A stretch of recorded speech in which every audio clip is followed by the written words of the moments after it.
good Fed futures to look at what's implied for inflation. The Fed looks at the bond market. The bond market figures things out before the data comes out.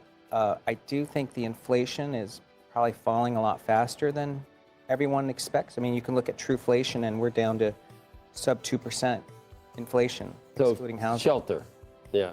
Yeah, and shelter is finally cracked. Yeah. Because that CPI number was, it was just barely cooler than expected, wasn't it? Yes, but the shelter piece is now at 0.16 month over month. That's at 2% year over year. That level would bring core inflation down sharply. And over 54% of the CPI components are now deflating. It's the highest percentage since COVID started. Lee highlights a somewhat counterintuitive fact. Corporate profit margins have expanded, even in the face of trade frictions and tariffs.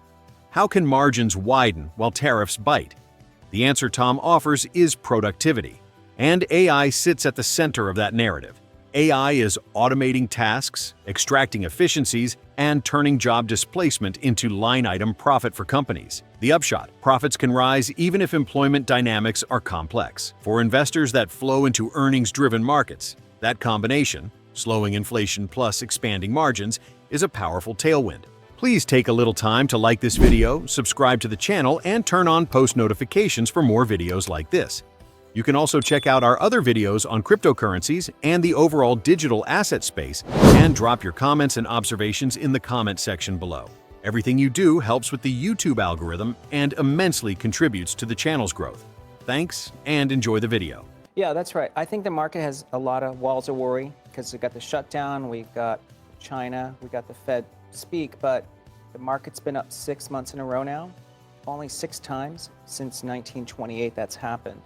So if you look at November, we're up 5 or 6 times. And in 1942, it was flat. So basically, November should be really strong. I think at least 200 points on the S&P. So maybe...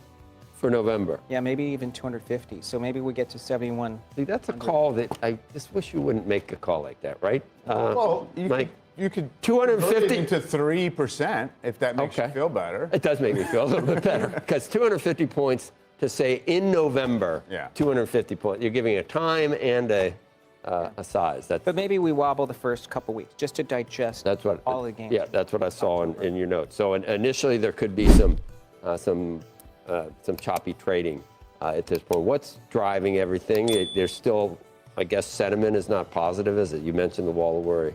Yeah, I mean, if you look at it like AAII, the average sentiment this year is still minus 11.5, like net solidly bearish. That's only happened 3 other times in 35 years, all in the middle of bear markets. So investors feel like it's a bear market, but we're up 17%, which kind of tells me I think there's a big performance chase into year end. Over 80% of fund managers are missing their benchmark this year. Wow. And you don't care about not having government data, because does the market ever really wait for government data? Or it sort of sniffs it out, doesn't it? Yeah. The all-knowing market. That's right, because we have good Fed futures to look at what's implied for inflation. The Fed looks at the bond market. The bond market figures things out before the data comes out. I do think the inflation is probably falling a lot faster than everyone expects. I mean, you can look at trueflation, and we're down to sub 2% inflation, excluding housing. Shelter, yeah. Yeah, and shelter is finally cracked. Yeah.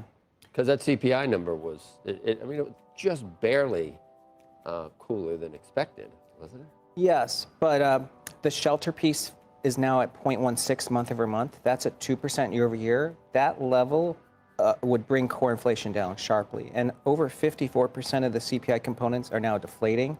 It's the highest percentage since COVID started. It seems, Tom, that the markets have, largely because of what you're describing, moved on from the inflation watch. Yeah. They've kind of put that aside as maybe the forefront risk, and much like the Fed has been dragged to doing, wondering about downside risk to growth. I mean, if you just look at things like the reaction of home builder stocks, consumer cyclicals, regional banks, just to that hawkish cut by Powell last week, it seems like it's not hard to get the market a little bit uneasy about, just exactly what kind of a soft patch this is, even if we have confidence that maybe it firms up into next year. So how does that play into the overall action in the index and what you expect from the market? Yeah, I mean, I think there is something the market's trying to figure out, which is AI is consuming jobs. But that's turning it into profits for corporate. So like profits are expanding. And then we have profit margins have actually been going up in the middle of tariffs. So how are companies able to take 70% of the tariff hit, but margins are going up? So there must be a productivity boom somewhere. And then we have, like you said, $7 trillion of cash on the sidelines, but we have high rates.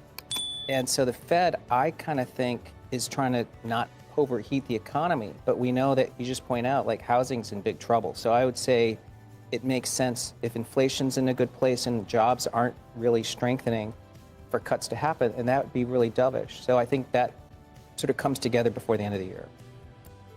Andrew. Hey, Tom.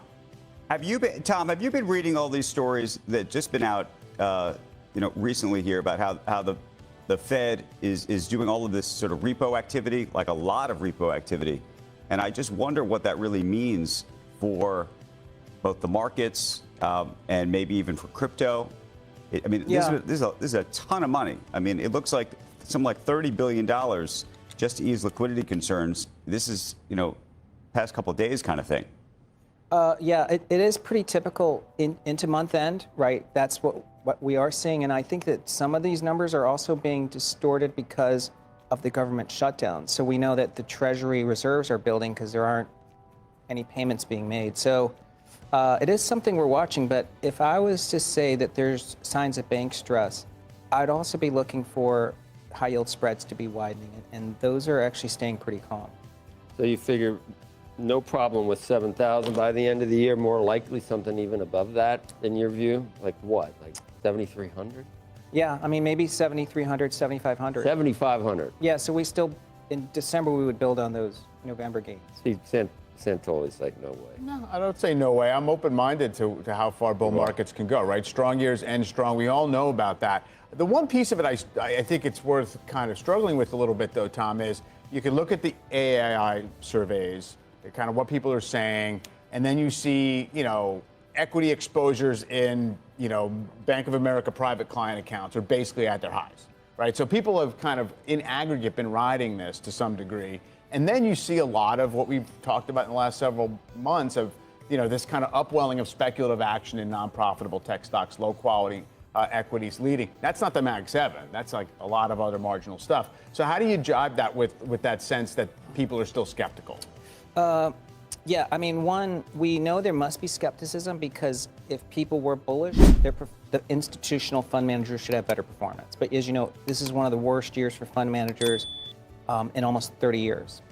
I think that there is also kind of problems in private markets. So I think private credit is doing terribly, and I think a lot of LPs in alternative funds, whether it's venture or private equity, are pretty disappointed by the returns, like the 5 years into now, but the stock market's done well. So I think that there is bearishness because like private equity hasn't come through and fund managers are doing badly, but you're right, the ones who stuck with public stocks are doing well.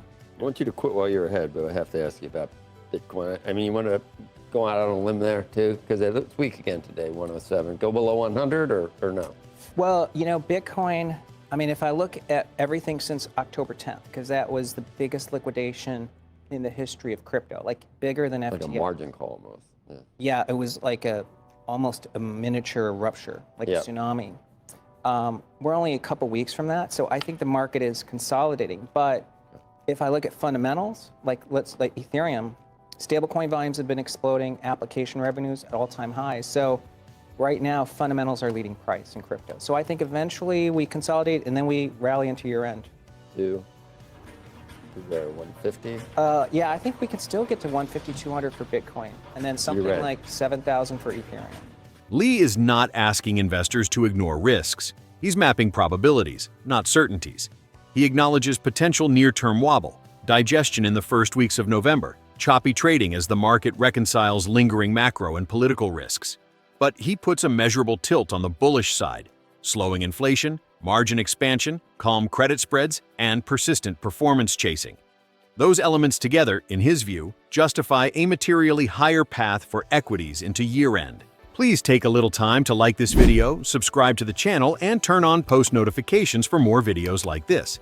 You can also check out our other videos on cryptocurrencies and the overall digital asset space, and drop your comments and observations in the comment section below. Everything you do helps with the YouTube algorithm and immensely contributes to the channel's growth. Thanks, and enjoy.